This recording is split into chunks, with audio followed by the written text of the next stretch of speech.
Hello, everyone. I'm Dr. Sheila Segerson, Director of Shelter Solutions at Maddie's Fund. Welcome to Maddie's Monthly Behavior Connection, a monthly webcast that's all about animal behavior. Our guest today is Dr. Jacklyn Ellis. Dr. Ellis is board certified by the Animal Behavior Society as a certified applied animal behaviorist. She's certified in shelter behavior CAT by the International Association of Animal Behavior Consultants and is the director of behavior at Toronto Humane Society. Today, Dr. Ellis will be talking to us about supporting fearful cats. Welcome, Dr. Ellis. No worries. And thank you so much for having me today. Some of you may have attended the Maddie's Insight webinar I gave a couple of months ago, which was on an ordinal rating scale that I developed to help measure and assess feline behavior in shelters. You may see a little bit more about that today in this webinar. But after that discussion, Sheila and I decided, I presented a little teeny snippet of the types of behavior modifications that I was using that we were measuring the behavior from. And she thought it would be valuable to present in this series of seminars. So that's what I'll be talking about today. Okay, so if your shelter or organization is anything like mine, the number one behavior concern that you really see with cats is fear. And this is quite normal. Cats are a species that's used to pretty much living in one environment their entire lives.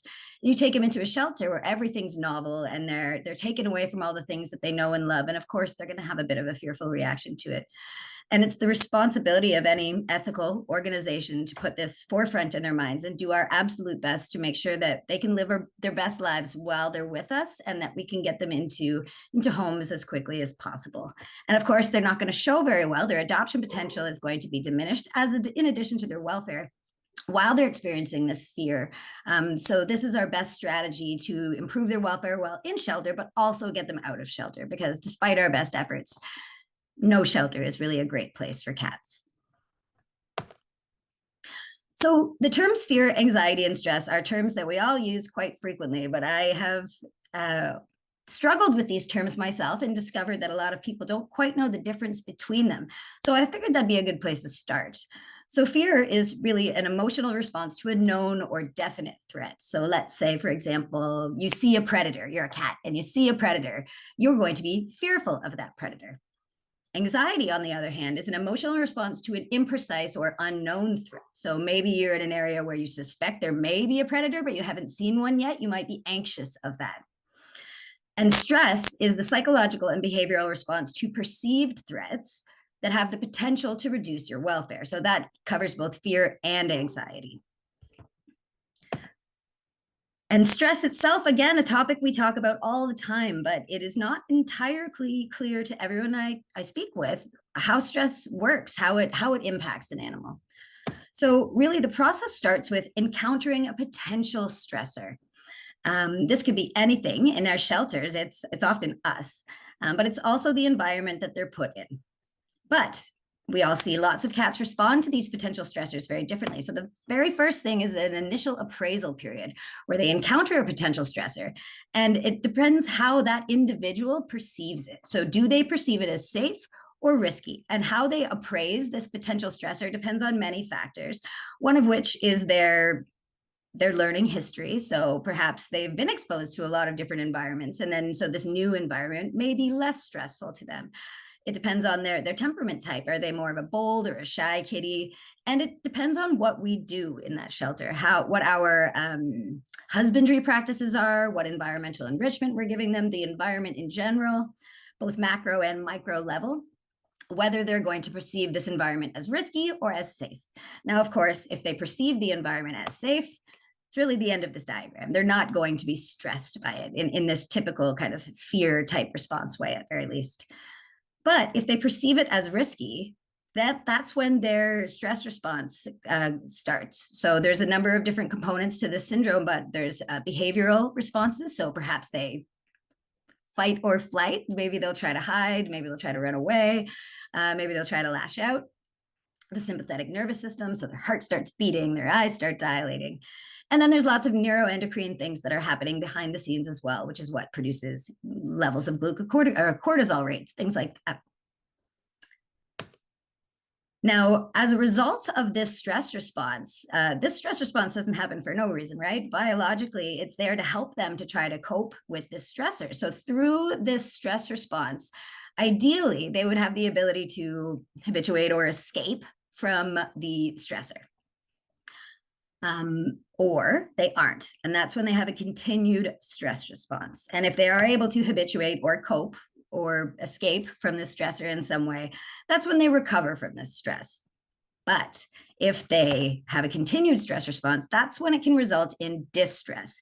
And of course, distress is the bad kind of stress. Stress can be good. We've heard the term eustress. I know if I'm studying for an exam, I'm stressed, but because of that stress response, I might be able to study more efficiently. But we want to avoid them going into distress, and we want to help them to be able to recover from this stress. And there's really 2 points in this diagram where we're able to do that. So first of all is helping them just perceive it as safe from the beginning. So we do that by primarily through environmental enrichment. However, many cats, no matter how lovely you make the environment, are going to be stressed anyway. And so that's where we really want to focus on that point of helping them to habituate or escape. And we still do some of that through environmental enrichment. So for example, providing them hiding opportunities, making sure they're in a larger environment. You absolutely cannot, well, let's say flight is removed as an option in some of those little tiny cages. And so they are more likely to respond with another strategy, behavioral strategy. But another thing we can do is behavior modification. And so that's what a lot of this presentation will be about today, the strategies that we employ at Toronto Humane Society. So we know when they experience stress, and we know that stress is bad, but why is stress bad? There's a litany of reasons. There's many health issues that are associated with stress. So reduced immune function, this is going to make them more likely to succumb to any health conditions they may have come into the shelter with, but it also makes them more susceptible to acquired diseases. And that's not just bad for them, of course, that's bad for your entire population. So one stressed kitty breaking with something can result in many sick kitties. There's also the psychological suffering and trauma. And it's pointed, I should say, that I put this in the health issues section. It can be easy for us to think of psychological well-being as a behavioral issue, not a health issue. But these things are so intertwined that this is absolutely a medical concern as well. Weight loss or inappetence. Anyone who's worked with cats in a shelter or really anywhere knows that one of the very first signs that a cat is not happy or stressed is that they stop eating. And this can be a huge negative to them for many, many reasons. And then upper respiratory tract infection, which is of course related to the reduced immune function. Now, strictly from a behavioral perspective, there are several behaviors they're going to start exhibiting when they're stressed, and especially when they're in distress. And these are some of those coping mechanisms that are normal behaviors exhibited in places where they feel unsafe. So we're talking human-directed aggression is very commonly seen. Often that's defensive aggression in the shelter because they are so fearful. Withdrawal, so this can be a lack of behavior altogether. Sometimes we're talking about learned helplessness. It can also just be a vast increase in hiding. And overgrooming or self-trauma. Fortunately, we don't see this too much at Toronto Humane Society, but it is, or at least can certainly be, a stress-related behavior. And even when it has a medical component towards it, stress often exacerbates the situation. And inappropriate elimination. So out-of-box elimination, we see this can be caused by so many factors, but stress is certainly one of the leading causes. And it is definitely something that we do struggle with in our shelter populations. And finally, it makes animals appear less friendly or less adoptable. As I mentioned, despite our best efforts, the shelter is a stressful place. And so one of the best things we can do for any of these animals when adoption is an appropriate pathway for them is to get them into an adoptive home ASAP. And some of the behaviors that have been cited as most likely to get an animal adopted, well, they're not exactly in the litany of behaviors that are commonly associated with an animal who's experiencing a lot of stress. So it's kind of a feedback loop, a negative feedback loop. The animal appears stressed, so they're less likely to get adopted. So they stay in shelter for longer, so they experience more stress. And we all know that the more behavior is practiced, the more likely it is to be repeated, especially if it's getting them consequences that they want. So if an animal is stressed and they're aggressive when a human approaches because they're afraid of that human, and the human walks away, they're learning that that behavior is an appropriate response to get them what they want. So we could actually be contributing to long-term behavior problems as well. So what are the potential stressors that we face in shelters? I kind of alluded to this earlier, but cats, by their very nature of the way that we tend to care for them in most homes, they're not set up for success in a shelter. Separation from what is familiar, coupled with exposure to all types of novelties, sights, sounds, smells, everything is going to be different for them. And that is a very scary thing.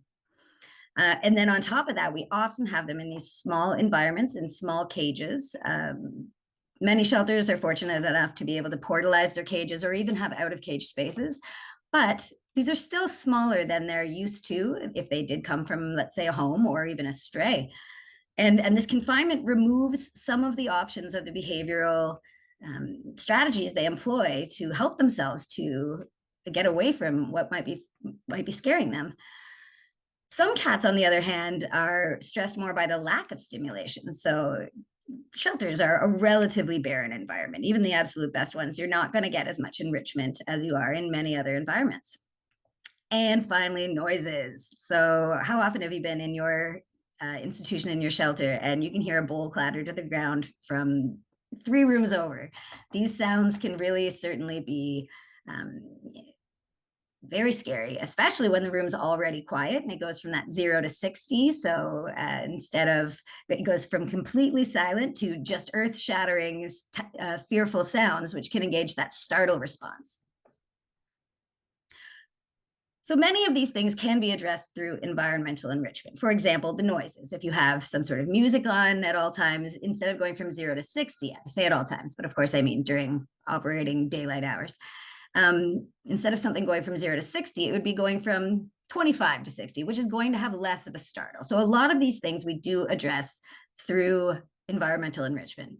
However, in addition to our base environmental enrichment plans, which do also include human interaction as enrichment, for cats that are identified as having additional behavior concerns, we do put them on a few standardized behavior modification plans. So here I'm mostly talking about our fearful cats. I will, at the very end of this, talk about a few BMOD plans we use for other types of behavior concerns we see in shelter, if there's time. But primarily, I'm talking here about our fearful cats. So we start pretty much every cat on, at very least, our positive association plan. In this plan, they're just kind of learning that we're just associating our presence with things that they already like. Then we have a desensitization and counter conditioning standardized behavior modification plan that we've seen a lot of success with. And that's what these pictures on the screen here are from. We'll have a video of that plan a little bit later on. And for some of our cats, our fearful cats, we do operant training techniques as well. And these I'll have videos of later on, time permitting as well. But all of the plans that we have cats, have our fearful cats on, we do have a couple of things they start with. And so the first thing that we start with is asking people to make sure that they're doing their homework. So even if you're really well trained in standard cat behavior and how to interact with cats, every cat is, after all, an individual. So we do our homework. The first is read the instructions that are written for that particular cat. So we are fortunate enough at Toronto Humane Society to have an electronic enrichment list, basically, that was created for us by a volunteer. Such a great way to use your volunteers in a way that's outside of the kind of standard just visiting with the cats. So one of our volunteers already had this amazing skill set of being a web developer, and so he developed this program for us, which was fantastic. And you can see here maybe some standardized interaction instructions for Mika and Norman, who are housed together. So you can see Mika is friendly, but takes time to enjoy petting and can tend to get overstimulated. Please go slow with considerate approach. Please do not reach into hiding spots, yada, yada, yada. So first step is you read the instructions specifically for Mika. You can also see that Mika is color-coded pink. I'm not sure if you can see my cursor on the screen, but I think so. You can see that Mika is color-coded pink. So this pink also gives our volunteers a little bit of a heads up about how she tends to behave in general. The different color codes mean different standard behavioral presentations, and pink happens to be our cats that present as very, very friendly and safe, but can turn quickly on a dime, can get overstimulated quite quickly. So they can use that as some information about how to proceed as well. So first step of your homework is read the instructions. Next step is to read the volunteer comments, specifically about the last couple of sessions. We write these instructions fairly frequently. We update them fairly frequently, but the most up-to-date information is always going to be what the last volunteer had. So maybe we say Mika generally behaves this way, but if you read the last volunteer's interactions, you'll see a kind of a different picture. Maybe she was terribly fearful that day, or maybe she was presenting as she wasn't truly pink, so she wasn't presenting as very, very friendly at the very beginning. And so you'll know to kind of adjust your interaction style accordingly. And you can find those instructions by clicking on here, and then it pops up the last couple of comments from the last volunteers. And then finally, of course, we need to read the cat. So every day is different. Perhaps a cat is known to behave in one particular way all the time, but maybe there was construction earlier that day, or maybe the medical team just came and had a little visit with them and gave them an injection, and so they're feeling a little extra fearful or a little extra spicy. And so looking at the cat's body language and what they're telling you through all of their behaviors is going to be your most up-to-date information. So the first step in any of our standardized interactions and any of our standardized BMOD plans starts with the doing your homework. Next, of course, is using a considerate approach. And this is so important, particularly for our fearful cats. You're likely all familiar with the term considerate approach, but this would be things like making yourself seem non-threatening by avoiding sustaining direct eye contact, making yourself seem small, perhaps not having your body head on in a threatening way towards them, trying to encourage the cat to initiate the interaction whenever possible by, having them sniff your finger, using a treat trail, which I believe we do have a video of a great treat trail coming up soon. And then we have pair your presence with things they enjoy. And this is simply really all there is to our positive association behavior modification plan. So some of our more fearful cats will stay at this stage for a while, until they'll eat in front of us. Then we're able to use a few more strategies to encourage them to desensitize and counter condition them to our presence and to our touch. And during this time, we'll continue to look for other interventions that may help them perceive the situation as less risky. So such as putting them in an out-of-cage space or giving them social companions. This is particularly important for cats that come from a hoarded environment or fearful cats with unknown socialization history, but we know they, like, let's say they came from a colony and we, for some reason, can't TNR them. We find often that a social companion can be one of the best tools we can employ to increase their well-being as quickly as possible. And psychopharmaceuticals. So we do use a couple of anti-anxiolytic drugs in a short-term manner. So for example, gabapentin is a huge one. That's probably our number one go-to, and we do work with our veterinarians to ensure that's being used appropriately. But we find it can be so helpful in our behavior modification efforts. We all know that drugs in isolation don't really help. You need to be working with a behavior modification at the same time. The drug's purpose is to get the animal into the right frame of mind that they can learn. But we also find frequently with some of our more fearful cats, the behavior mod without the drugs as well, we're not simply getting as much bang for our buck as we could be. So these drugs can be tremendously helpful. And gabapentin at very least is a fairly safe drug and it's fairly low cost. So that can be a great tool. When pairing your presence with things they enjoy, food is, of course, the absolute easiest. We tend to really love Heinz chicken in broth. We find that cats, it's hard to find a cat that doesn't eventually go gaga for it. I think that this is a Canadian product. I'm sure I think you have a Gerber product that is chicken in broth. And it's the most important thing is making sure that you're looking at the ingredients on the back and making sure there's no garlic, onions, getting it approved by anytime you're using a non-cat specific product, making sure it's approved from a health and safety perspective for the cat's diet. We also love using these kind of tubes that are churu. I'm not 100% sure if that's available in the States, but it's a really great tool as well. Cats seem to really enjoy it. And of course, we use a lot of temptations. But food is not the only thing you can be using for this. We do like to use play. I think I have some videos of play in just a moment, but we love to emphasize their agency and encouraging their active participation and choice. And so sometimes these cats won't eat in front of you at all, and you really have to be using more of a treat fairy dynamic where you're going, you're leaving treats, or so you're approaching them, leaving treats, and then you're leaving and checking if they ate them, because they won't eat them in front of you. But the more times that they understand human approaches, treat appears and human leaves, and then there's treats, they start to more associate the human approach with that food, the treat that they are eventually being confident enough to eat. So I do have a little bit, I believe the first video is a video of a treat trail of us using our very first fantastic treat trail with, what is this cat's name? Her name was Lilith. She was hiding under a towel in an out of cage space for so long. She came from an indoor environment where her owner unfortunately passed away, and I think it had taken a while for somebody to kind of find out. And so then the family was going in and feeding her once a day and leaving, and that was going on for so long that she really had lost that positive association with humans because she just wasn't getting enough exposure. So we put her in an out of cage space, gave her lots of places to hide, and she would always choose to hide under a towel. But we were able to get her to eat using our treat fairy approach. So eventually someone just sat in there and tried to start getting her to eat with lots of space between them and her and the cat.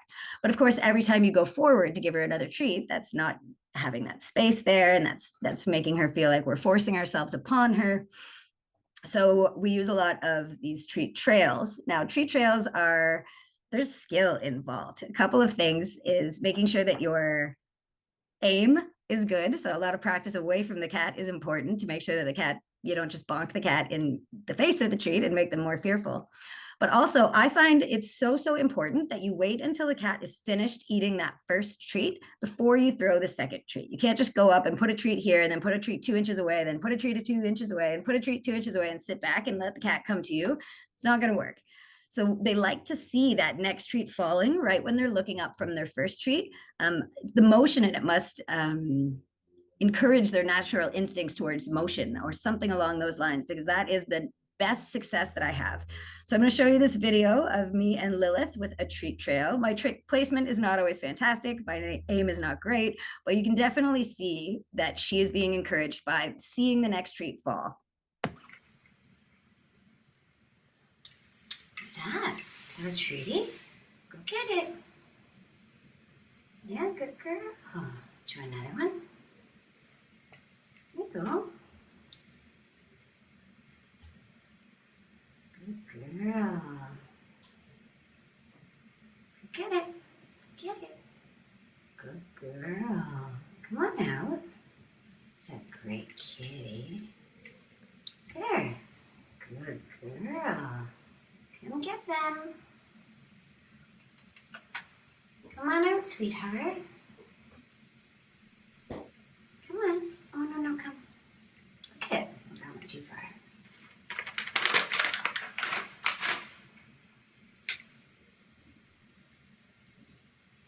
Come on, sweetie. Yeah, that's great placement. Good girl. There we go. Good girl. It's a very nice kitty. Yeah. Good girl. You can do it, sweetheart. That's very good girl. So this was such a happy moment for me because this was one of the first times she'd actually come out at all. And she's actually quite close to me. You can't tell from the camera. I, of course, don't reach out and pet her because that's the way that you lose all the trust that you've just built, all the trust you've just had deposited into your trust bank account with that cat. But we find these can be a very successful way to get a cat to initiate the interaction. Really, they're coming towards you, which can be very helpful. And here's a video of a cat playing. So this cat's not terribly fearful in this video, you can tell, but I use it just as an example of play with our fearful cats. I find it works so much better than I ever would have dreamed it would have and that if is you need to make sure that you're playing in a way that a fearful cat likes. So you can see this toy that I'm playing with, it's just a string attached to a stick. So many of the wand toys that we have are, stick, string, ball. Get rid of that ball. And all you need to do is just drag that string just gradually in front of the cat, ever so slowly. And that often is enough. Two other huge tips that I have for that is dragging the toy so slowly in front of them and then behind something. So often, and I mean, I'm sure you've all seen this with your cats at home too. My cat will watch me play with a toy for a long time. And then as soon as I pull it off the side of the bed, that's when she dives for it, right? As soon as it's out of their line of vision, it can be a big instigator to get them to go. Another thing that I find helps really well with our fearful cats is just taking the stick end of the stick, putting it under a towel and just really gently moving it. That can be a really less threatening way to play. The way I play with my cat at home is often, very boisterous, enthusiastic, all over the place. And my cat loves it. But these cats are going to be too afraid of those motions. And having that stick under that towel, first of all, it's just a gentle motion, which also mimics maybe a mouse under something. But also the play is less associated with my hand, which is holding the stick. But it's just harder for them to kind of make that connection, I suppose. And it seems that they can be a lot more inclined to play with something the less they have an idea that it's associated with me. I also do encourage the use of laser pointers with these cats. I know laser pointers in general can be a contentious topic as they're not able to finish the sequence of play, do the full sequence. But I would argue that with cats like this who aren't really enjoying anything, if you can just get them to move around and play, that can be a huge help in just getting them to shake off the stress. Sometimes you're stressed and you feel your shoulders up all tight, and if you just kind of like shake it off, you feel a lot better. I find huge benefits of that, tons of examples of that with cats who are just so tense. And once I get them moving, then we can make a lot more progress using other methods as well. So ideally, you could throw them a toy at the end of the time with the laser pointer so they can finish the sequence. But I do often find with these cats, if you do throw them that toy, that can scare them. So I don't always do that myself with these terribly fearful cats where I'm afraid that I might do more harm than good by trying to let them finish the sequence and just let them kind of shake it off with the laser pointer. Okay, and that's really our positive association behavior modification. It's just the session, every cat gets that positive association time in their BMOD plans, but it's just whether or not we're then adding a formal BMOD on top of that as well. So the 99 times out of 10, when we're doing, out of 100, when we're doing a formalized behavior modification, we are using our desensitization and counter conditioning protocol to touch, which I will show you the video of in just a few slides. But I wanted to also just mention that we do sometimes do clicker training, a more operant training technique with some of these fearful cats, depending on exactly what they're afraid of and how they're responding to other methods. But yeah, once the cat will eat in front of us, ideally they're eating one of those liquid foods. So either the Churu cat tube treats or the baby food.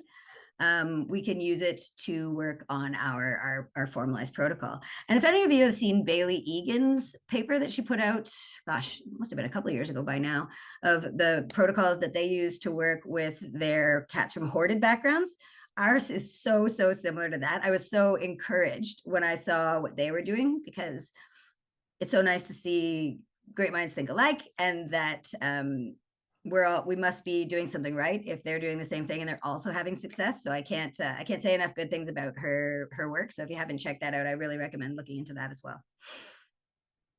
All right, so I'm sure that everyone on this call is familiar with what desensitization and counter conditioning is, but essentially we are trying to decrease fear of something through gradual exposure to it paired with something they already like, right? Usually this is food. It could theoretically be other things such as treats or play or petting. Of course, not in this situation, we can't use petting, or even being more, I don't know, maybe catnip, something else.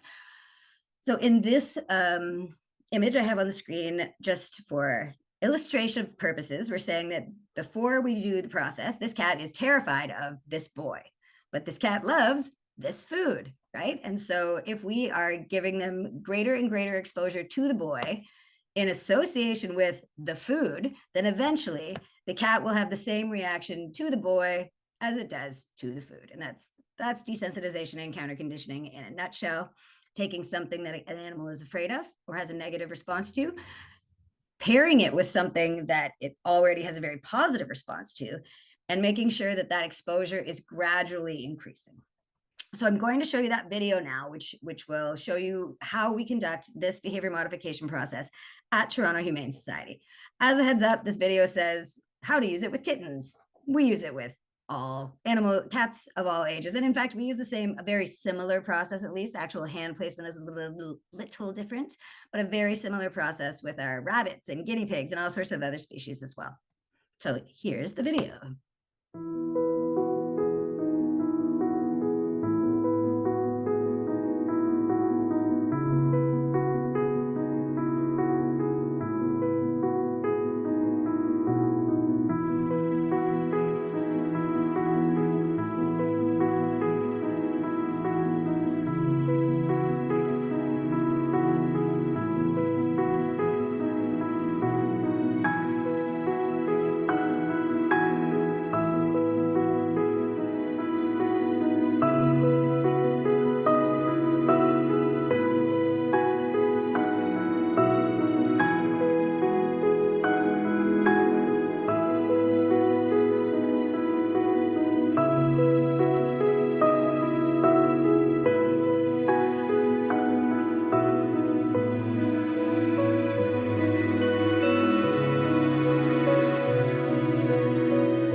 So you might watch that video and think, that kitten was already socialized. But I assure you, the reason she wasn't showing really high signs of stress is because I was keeping her under threshold and I was letting her be the guide, right? Only progressing when she feels comfortable. Had I pressed her even a little harder, I'm sure you would have seen a much more extreme response.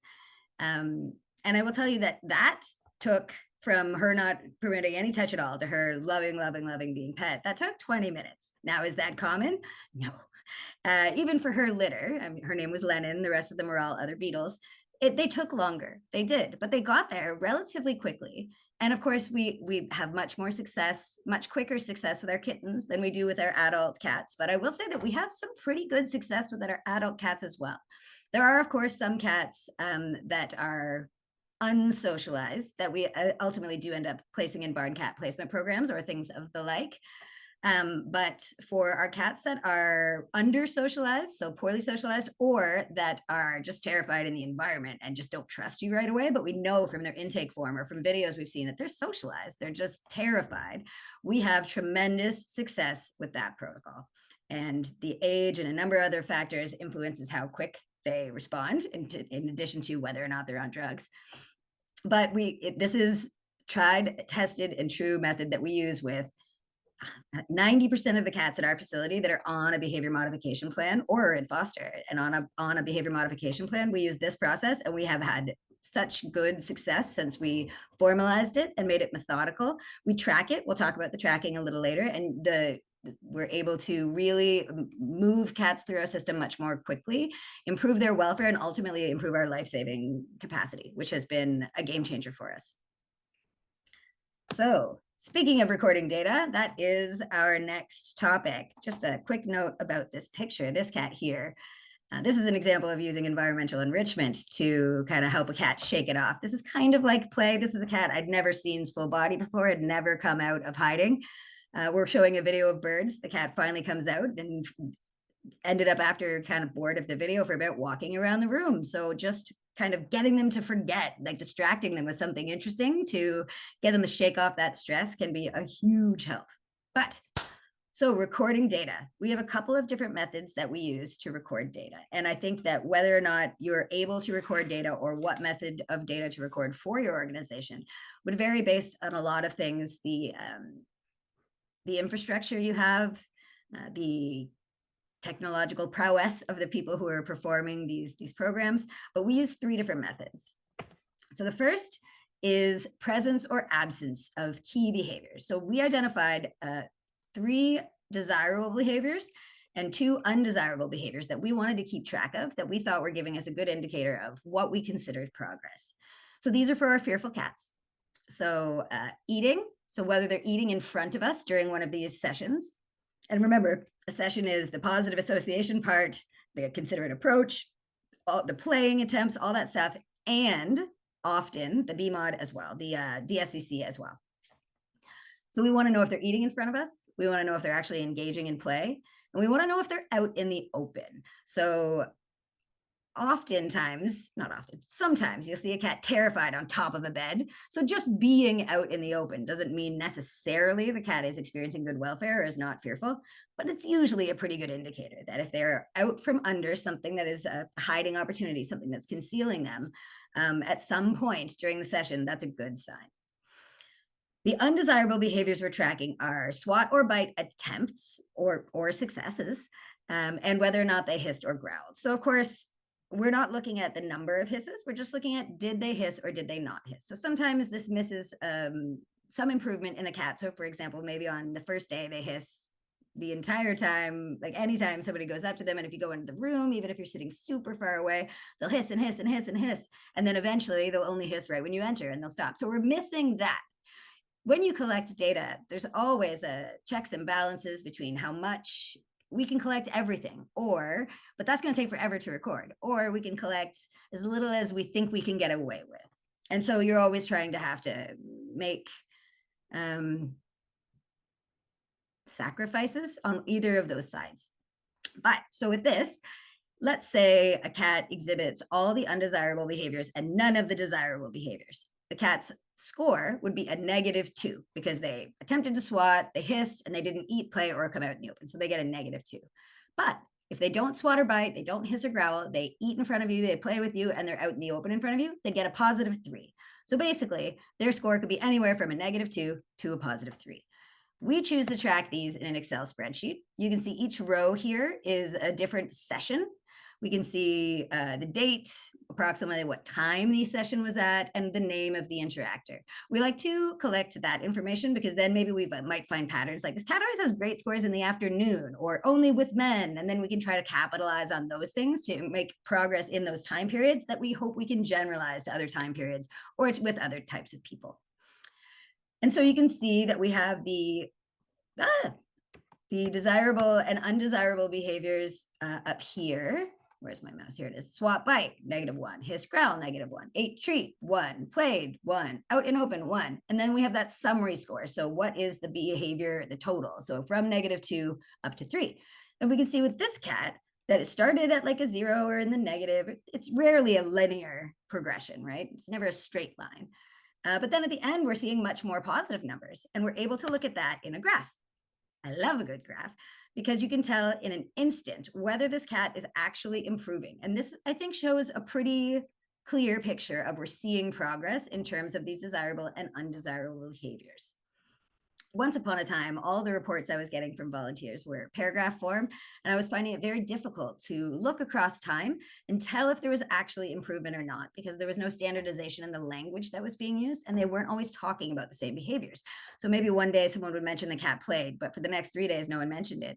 Okay, well, did they not mention it because the cat didn't play? Or did they not mention it because they didn't even try playing? Or did they not mention it because they just didn't think it was important?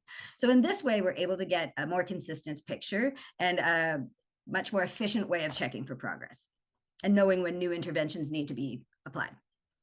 So that's method 1. Method 2. Oh, I forgot to replace the text on this slide, it looks like, but we're talking about these scores over here. We have the RTP, the FAS, the PIP, and the FIS. So these are all ordinal rating scales from 0 to 5. You're probably familiar with the FAS score. So where 0 is the most relaxed and 5 is the most terrified. So I went about creating some other scales that kind of matched it. For other behaviors, we were originally just tracking the cat's level of fear, anxiety, and stress. But we found we were missing certain improvements they were making in other ways if we only looked at those behaviors. So for example, we found a cat was still looking very stressed, but would push into petting eventually. And so we thought, okay, well, we should be recording that somewhere. Or they're still very high stress, but we were seeing a lot of progress in terms of them playing. And so we thought we should be tracking that. And of course, food intake as well is very important to measure over time for a range of reasons, one of which is it can indicate their stress is going down. So we created, and this is what my talk was in Maddie's Insights in November, I think it was. There's also a published paper on it called Beyond Doing Better. It starts with Beyond Doing Better. And I'll talk a little bit more about those scales at the very end of the talk as well, time permitting. But so it's the same basic idea. We would track those as we would track those presence absence behaviors. Here we're just looking at certain behaviors on a range of 0 to 5, 0 being the best. So for RTP, which is response to petting, this is a cat who actively engages, comes over to you, is pushing into petting, clearly wants petting. And a 5 is a cat who either flees from your attempts to touch or swats at your attempts to touch. And so we can see, again, in a graph, huge improvement in these scores in this cat. We can see that his response to petting was either a 5, or perhaps people weren't even recording. Oh no, it was a 5 on day 1. So absolutely did not. He said no to petting. We can see that his FAS was also a 5. So very, very intense fear. And that he was not participating in play, and that he wasn't eating well. And we can see that over time, we saw a reduction in all of these scores, which is great. So at a glance, we can say, okay, this cat was a big concern, but over time, it's now much less of a concern. In fact, a cat presenting these behaviors is likely to be adopted quite quickly. And then our third method of recording data is specifically in respect to that behavior modification plan, the desensitization and counter conditioning behavior plan that we watched the video of earlier. So first step, the first thing we have to do is define. So if we want to track how they're progressing in this BMOD plan, we need to define the steps. So we assign a number to each step in the plan, and then the person who's conducting it just simply records the last successful step. So if they tried to push it one step further and the cat said no, you don't record that step, just the last one that the cat said yes to. So big table, lots of numbers on the screen. I show you this only to show you this is the full tracking of the interaction session. So each row, again, is one person's session on a day. Some days a cat will have more than one session. Some days they just have one session. And you'll see first, these are those presence absence behaviors with the summary score. So tick, you should understand that. We talked about that already. These are our RTP, FAS, PIP, and FIS scores. These are our ordinal measures. So these are the 0 to 5 scores. You'll notice there's a lot of RTPs that say NA. That's because we ask people not to touch a cat if it seems the cat does not want it. If they're giving you pretty clear signs that you shouldn't touch them, we don't need you to try just to get us a number. So we only start petting them once we're getting kind of a green light from them in some measure, in some method. So that part, so we've already talked about these presence absence. We've already talked about these ordinal rating scales. The last column is our DSCC score. So my ordinal rating scores I made from 0 to 5, with 0 the best and 5 the worst. Just to make my life difficult, for some reason, I went the other direction with the BMOD. So 0 is the worst and 10 is the best for this DSCC BMOD. And you can see if you look at this scale that the first couple of days, this cat was a 0, which means they weren't even eating off that stick, right? The long stick with tons of space between you and the cat wouldn't even lick off that stick. But by the end, we see tons of 10s. And this is when the cat enjoys petting without even needing food. And you can see support for that in the fact that they got an RTP of 2 or 0. An RTP of 2 shows mild enjoyment of petting. And as I mentioned, the 0 is like, try to get them to, like, they won't let you stop. And so we can see that that's mirrored over here. So again, of course, graph in that as well, we can see again, progress, not linear, but we can see progress where it was kind of like hit or miss here. And then we had huge progress on this day, then a little bit of back and forth until we have a pretty stable at the tippy top best by about day 20 here. Now, another cool thing about this program is that I'm able to say what happened between a day 8 and day 9. Something crazy happened. So we can look back and see how we were managing the case. And perhaps that's the day we introduced a social companion. Maybe that's the day we started gabapentin. So we can look back to see what worked for this cat and use those learnings for other cases that are presenting similarly in the future. So perhaps another cat that has similar behavioral history or intake form information, we can use that strategy to maybe more efficiently give them exactly what they need. Okay, I have a couple of case studies. We've talked a little bit from those graphs already. I'm probably going to go through these pretty quick because I have a couple of videos at the end I'd love to show you if there's time.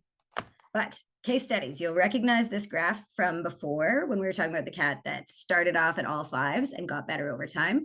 This is an example. This represents a cat who has a fairly typical response to shelter environment. Initial stress response. This one was a little bit more profound than some, but with gradual improvement over approximately 3-day acclimation period. Really, anything 2 or lower we consider as acceptable. So this shows that just needed a hot minute, got used to the shelter, they habituated, and now we feel this cat no longer needs additional behavior modification, is presenting quite well in the cage, and is likely to be adopted pretty quickly. Cat 2, however, you can see by day 4, weren't really seeing that trend towards improvement. So we decided to implement another strategy. So this green section over here, this is the time period that the cat was on gabapentin. So giving this gabapentin, we see a huge improvement in FAS and RTP scores. So that means when my veterinarians come to me and they say, oh, how is the gabapentin working for this cat? I don't just have to say like, oh, I feel like it helped, or I'm not really sure, or I can just look at this graph and say, here is the proof, it's in the pudding. And that means the veterinarian is going to be more confident in these drugs for similar cases going forward. And we might be able to help that cat more quickly. Finally, this is cat 3. It's a little bit different. This cat had an unknown socialization background, likely under socialized, and we weren't able to return it to where we found it. We weren't able to do TNR for one reason or another. So while we had it in the shelter and we're trying to figure out exactly what to do, we did work on all these different strategies. We did try gabapentin. We did try a social companion. We did put it in out of cage space. We were working with it on our BMOD plans, but we simply didn't see that improvement. So we were able to say, okay, here's a good cat to put into a barn placement program, right? A working cat program. We asked this cat if it wanted to live in a typical home environment, and it essentially said, no, thank you. So at least in my neck of the woods, sometimes putting cats in barn placements can still be contentious. And so we're able to show people, look, we've been trying, and this is the cat's well-being right now. I think that since especially this cat had a history of being outdoors, it was healthy when it came in, I think that cat would have a much better quality of life there. So I'm able to use it to make pathway decision planning and also justify those decisions when necessary. So a couple of key takeaways from all of this is we really want to set them up for success. And that starts with enrichment and management. So making sure we're having our husbandry processes kind of always with cat well-being in mind. So we're doing spot cleans instead of fully cleaning a cage. We're encouraging them to shift from one side of the cage to the other when necessary by using treat trails. We are playing music in rooms, especially during things like cleaning, when dropping a bowl is simply more likely. Especially we use that music for cats, which has some cool research showing that it really can help beyond just plain old music, which also helps. This has an additive effect. And making sure we're giving those hiding spaces, out of cage spaces where appropriate, social companions where appropriate, making sure we're doing everything we can because that honestly can make the biggest difference and also is the least labor intensive. So it's win-win. The second is gradual exposure to triggers in combination with things they already like. And to avoid those triggers outside of this paradigm. So this means that we're gradually exposing these cats to touch if it seems to be something that they are not open to. But in addition to simply doing that process of gradually exposing them within the behavior modification plan, we are asking nobody to touch them or to try to touch them outside of their behavior modification sessions, because simply winning their trust through those sessions, all of that can be lost if then we're done, it's like, okay, I'm done my BMOD, let's just try to pet the cat. You can lose all of that trust and all of that hard work if you're not keeping that in mind. And that you need to then also monitor their response to these initiatives. We love to do it through all the tracking systems I showed you. Keep in mind, I don't necessarily do that type of tracking for every cat in our shelter. This is done for the cats who already have a potential welfare concern or additional behavioral needs. So a friendly cat that comes in and is not presenting is just like every session anyone's having with them has been great. Every interaction with the vet has been great. All of that stuff where no concerns. I'm not doing all of this above and beyond. We have a base level enrichment and training plan that all cats get. This is all for additional needs that have presented. So it's important to monitor their response to these additional interventions and also to pivot your plan when appropriate. So for that cat that never really showed any improvement, I started by, an out of cage space. I wasn't seeing improvement. Gave him a social companion, wasn't seeing improvement. Tried him on gabapentin. So I'm not saying that was necessarily the order, but that's when you need to be knowing we're not seeing improvement. You can't just do the same thing and expect a different result. You need to do something new. So those are my key takeaways. So this is theoretically the end of the presentation. It is 48 minutes in. We have 9 minutes left. I would love to show one additional video of one of our other behavior modification plans we do. It's not a terribly long video. I do have some others, but there's simply not time for all of them. So I'll show one more and then we'll go to questions. I hope that's all right with you, Sheila. So get to that video. So this is our target training plan. We use this for 1,000,001 things, but I'll just show the video in the interest of time.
And so on, really. I won't go through the rest of that video just for time, but we also had a video for how we teach cats to sit pretty. We do stationing. We have a number of other ones. And I just wanted to give a shameless plug for if you are interested in those feline behavioral ordinal rating scales that I discussed, we do have an online training for it that you can take to be more confident in your use with the scales, as well as ensure that your 3 is the same as my 3, that we have reliability, that the numbers are really meaningful and valid. And also the course has recently been approved for 1 CEU from CCPDT and IAABC. So here's the website for information if you're interested. Anyway, thank you very much. I'm going to stop sharing. And I gave myself 4 minutes for questions. Sorry. That's okay.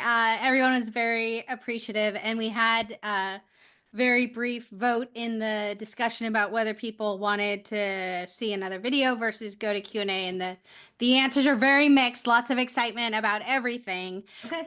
Are you willing and able to share those videos? Absolutely. Yep. Okay, I can, so they're all YouTube links. I can send them to you. wonderful. So we'll post those on Maddie's Pet Forum, and we'll get to a couple questions. Thank you so much. This was amazing. So first question is, how do you differentiate between pain and stress? And is the feline grimace scale and the app something you use, or might that be helpful to staff? So we are very fortunate at Toronto Humane Society to have an extensive veterinary team. So if I have concerns about pain in an animal, I can simply do what's called an HVC, have vet check about pain. And they all get a pretty thorough vet exam when they first come in as well, and constant vet care throughout all that time. So I would say that I frequently do suspect pain, and I will have them look into it, but only with evidence. So not just like, this cat seems like it's not improving, maybe it's pain.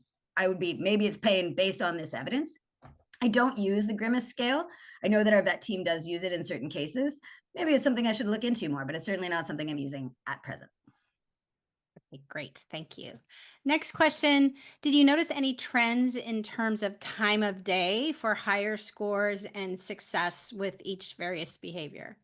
Yes, but they were individual dependent. So overall, I didn't see a big trend overall. To be fair, I haven't done like complex statistical analysis on that, but just in anecdotally, I haven't necessarily noticed that overall. But with some individuals, I do. Now, one big factor is often what time of day they get their meds, because you're going to see a better response about 2 hours after they get their meds. So that's definitely a huge thing. And in terms of time of day, our shelter is well, we've recently switched, but we used to have the weirdest hours of operation. And so like, it wasn't even just like every day from 11 to whatever, it was different every day. And so whenever there's more people in the environment, of course, you are more likely to see an increase in fearful behaviors from fearful cats. So we do often see changes in association with that as well. Okay, great. Thank you. Next question, and probably going to be our last question. Is there certain music or tempo/instruments that most cats respond well to? Yes, if you're interested in music for cats, I recommend you check out Music for Cats, which is an album that is put out by David T. I'm not 100% sure I'm pronouncing his name correctly. It's T-E-I-E. There's at least 2 papers I can think of off the top of my head that show it can have an reduction in stress beyond other music. I think they compared it to classical music and beyond silence in general. One paper showed just cats have more interest in it, and another paper showed that it can directly reduce stress as measured by, I believe it was the cat stress score, and improve their handling score. So veterinarians actually had an easier time handling the cats as well. Music for Cats is available for free from their website for download if you are a premises that doesn't perform declawing, unless there's a medical cause for it, of course, which is rare.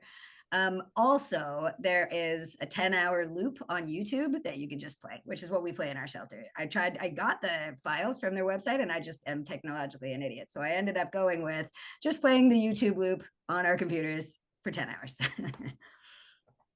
Wonderful. That's an amazing suggestion. Thank you for sharing it. My pleasure. Thank you so much, Dr. Ellis, and thanks to all of you for watching today's webcast.